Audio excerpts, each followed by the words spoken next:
Good morning.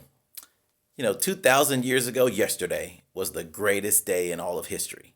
Jesus Christ, the Son of God, rose from the dead, conquering the grave and unleashing hope and promise to the world that any and all who would choose to follow him could have a relationship with God. I'm sure yesterday a lot of us had Easter services and or you listened to messages and you heard about Easter morning and Jesus rising from the dead and appearing to the women that had come to the tomb to see him, and or maybe you talked about Jesus appearing to two other disciples on the road to Emmaus, Cleopas and an unnamed disciple. And that's what happened on Easter afternoon.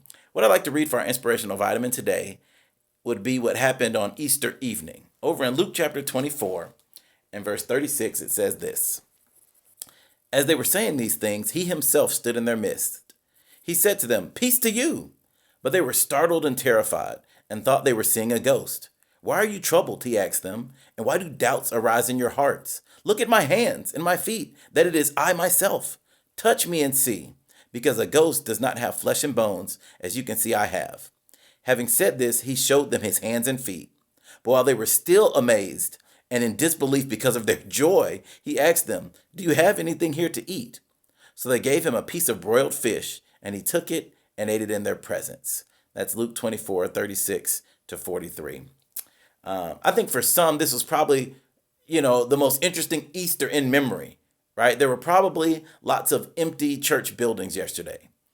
And while that may be a point of discouragement for many, I'd like you to think about the fact that even though there were empty church buildings, guess what?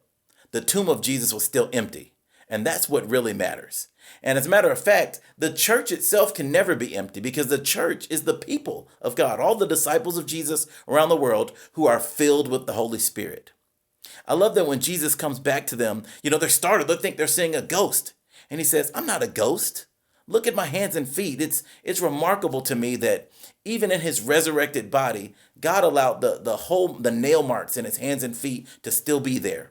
So they could see and know and believe that this was their Lord. And they think he's a ghost. And he wanted to say, "No, I'm flesh and blood. Look, give me some fish and give me some breakfast." And he ate with them. He was flesh and blood. He had a real body after his resurrection. And it is so encouraging to know that we can have peace because no other religion in the world can claim that. Whether it was Buddha or Confucius or Nostradamus or Muhammad, they all died. And their tombs, their graves are not empty. But the tomb of Jesus is still empty today. He has risen. And because of that, I'd like to say to you this morning, peace to you. Just as Jesus told them, let us have peace. Thinking about 2,000 years ago yesterday, the greatest day in history occurred, and that we were able to be set free from sin and bondage and death. Jesus conquered the grave. So that's your inspirational vitamin for today. I hope that you're encouraged and that you think through this week. It'd be a great idea to read this week in John 20 to look at what happened in the week after the resurrection. I think that'd be an encouraging study this week. So let's have an awesome week. And we love you. And that's your inspirational vitamin for the day.